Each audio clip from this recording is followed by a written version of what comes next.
Earlier today, actually just a couple of minutes ago, I got done filming a video that relates very much to this one. It was the fact that most people seem to live life through the eyes of others.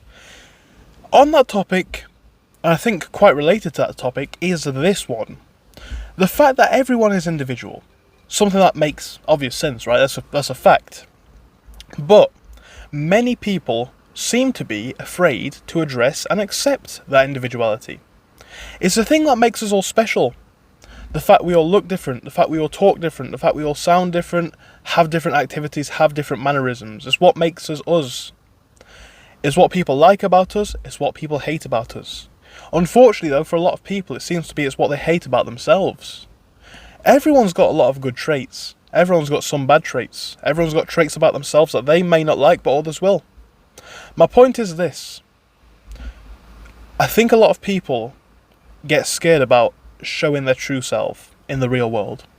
Because when they think about it, in their head, they're worse than they are. Whether they've got some sort of social anxiety, whether they think they're awkward, whether they think they're weird, they might be. But guess what? So is everybody else. Everyone's weird in their own little way. And that's not a bad thing. I think it's a great thing. Again, if we weren't, we'd all just be basically robots. I think, or at least I hope, 90% of people watching this video, or more, will have friends and family. People that accept them for who they are. People that have always accepted them for who they are. This is already a testament to the fact that you can be popular. Not necessarily popular, but you can always have your circles, what I'm trying to say. You can always find people who are your people.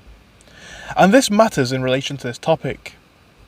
You see, I think the only reason why we'd want to not be weird, or not be awkward or stuff like that, is because we want to fit in certain social settings. But the fact you already know people who like you is a fact and a point that you are fine as you are. Of course, there is this idea of self-improvement, something that I agree with. Everyone should strive to be their best self. But I think what this means for a lot of people, especially a lot of young men, this is just what I see, it means for them that they adopt this role, this personality, say, that is not them. It's never been them. And it never will be them. And especially people who are trying to run away from such unhappiness, that's a great way to get even more miserable. They're running into a worse problem. It's never actually really been something that I've done. I've always been comfortable being me. There's always been people who have called me weird, and I am weird. There's always been people who haven't liked me, who think I'm strange, all that sort of stuff. That's fine. But I've never really covered that up. I have seen the effects of people who do this though. It seems that two things happen to these people. The big consequences of acting like this is you do fall into this mould, this idea of what somebody else wants, this perfection, this idealistic image, what's popular amongst, you know, your social circle, what's popular in society, all these different things. You fall into this, but it's not you. And maybe you can pick that mask up very well. Maybe you're super good at playing that character. But one day the mask will slip. Building relationships, friendships, romantic relationships, on lies, as in a fake self, which is a lie to an extent, it's not going to work. You might be great at this act, but something's going to come out and it's going to be very apparent that it's not you. That's not you. People don't realise, but when it does catch up with them, the thing that they've been running away from for all these years is going to bite them 10 times harder, because think about it.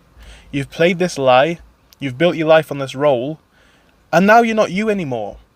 Even if you do fit it perfectly, which no one's going to fit it 100%, but let's say you do, you're now this character, whether it's this, I don't know, one of these internet-style masculinity types, or these clubbing types, which is another one. There's a few different types of generic types that people go for, basically. The mask's going to fall down, and it's not going to be you, and you're going to get caught out. So I think that's one of the things that can happen. I think another one is that you're just never going to find your true fulfillment doing this. There's always going to be, even if you're the most popular person in the world, there's always going to be people who don't like you, people who hate you, people who think that you're a weirdo and all that sort of stuff. That is unfortunately a fact of life. The thing about other humans is we can't live with them, but we can't live without them. They're our heaven and our hell. Once we can accept that, we'll put ourselves in a much better position. And what I mean by that is, you can go out into the world saying, okay, I'm not perfect, but I'm me. Once you display your true self, you open the question as to who you really can be. Being in this bubble of a false life is never going to get you where you want. I think a lot of people do this to hope to be popular and to hope to fit in. But this is the thing, right? What is the benefit in being popular if you find yourself surrounded by a load of people who you don't like? As a teenager especially, and a young man, so I'm 20 myself, you guys will know this, but being a teenager, and even at my age now, there's so many different standards which people expect you to conform to. I've done a few of them. Like I say, I've never really changed who I am to try fit in, but what I'm saying is this. You take a minute to actually think about what you believe in, and it's like, wait a minute, no, this is not going to make me happy. And like I say, at these teenage ages and at a young 20-year-old, it's difficult to accept the truth, because what does that mean, right? If I'm being honest to me, let's just say me for example, I'm going to be best suited to telling my story because that's what I've lived. It's like, right, sometimes I participate in interests which are very specific to me, right? Maybe I like to go to car shows because I'm a big fan of cars, stuff like that, right? And it's like, people could say, okay, well, you're a weirdo for that. You're obsessive about cars, so... And it's like, yeah, that's true. Now, if I wanted to fit in with 500 people, I could just lie. I don't like that. I like football instead. I don't like football, by the way. But let's just say that, right? Everyone likes football. But guess what? I'm going to be at the football game. I don't care. I'm sat around 500 people who I don't appreciate the company of. Being your true self, even if it's only a few friends, it's few and far between. And for me, I've been lucky. I've got quite a good number of friends. But even if in your circle, maybe you're in a small town and stuff like that, if it only attracts 1-2 people, it is much better to have those authentic, real connections. Because, like I say, it's not something that I've done, but I've seen people do it, and that's why I know that this is the case. Live that lie, and watch how quickly you get burnt out. It's not going to help you. It's not going to be beneficial for you. If we're talking about living a true healthy life, it's going to be getting over this fact. I think it's like when I published myself on YouTube for the first time, and I know this might sound like it's going on a wide rant, but I'm coming around to an overall point here.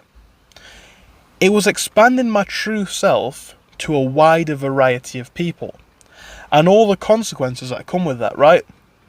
Some days it's so windy that I can't film outside, which is why I'm in the car today. Some days you look good, some days you feel good, some days you look bad, some days you feel bad. Some days you got opinions that people like, some days you don't, all that sort of stuff. It creates this sort of environment where you have to get over it. I'm not saying that you want to be on YouTube, but what I'm saying is this.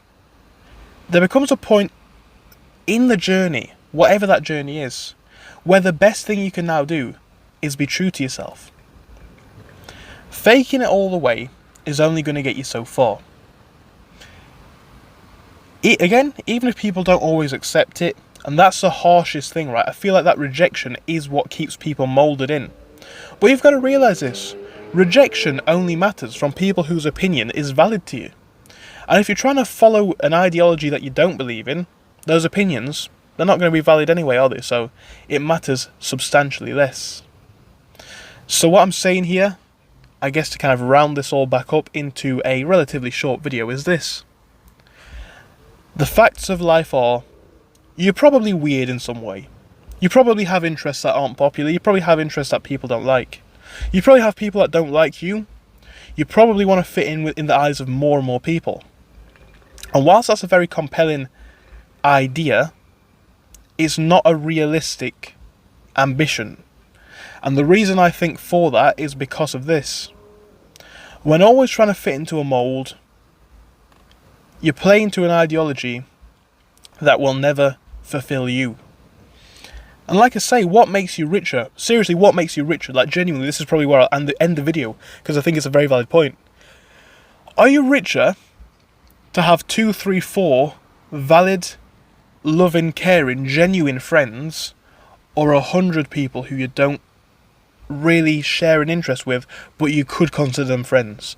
I say the ones that I can have a genuine, true laugh with are the ones that I hold dear to my heart.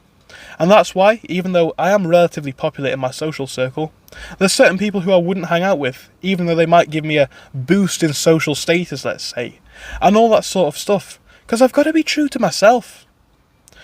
And that's how I try and live a fulfilling life. I'm not perfect. I've got things that I want to work on. I've got things that I am working on, but I do things in my way, right? I'm someone who I like to thinks out of the bubble. I run my own businesses, and I do what I think is right. Sometimes that means going directly in the face of popular culture, directly in the face of your people, the people around you. But it's going to result in a happier mission if it's what you genuinely feel to be true. But it's a subjective one, and that's all I'd say. So to summarise, yes, you probably are a weirdo. You may be awkward, you may be strange. But if you can accept this, you can open yourself up to the world. If you can open up yourself to the world, other people can accept this. And once you can show other people who you truly are, once you can be comfortable in your skin, you can start making the genuine life progress that you want. You're never going to do that in the eyes of somewhere else and in the ideology of someone else. It's always about being true to yourself. That's what's going to lead to genuine happiness.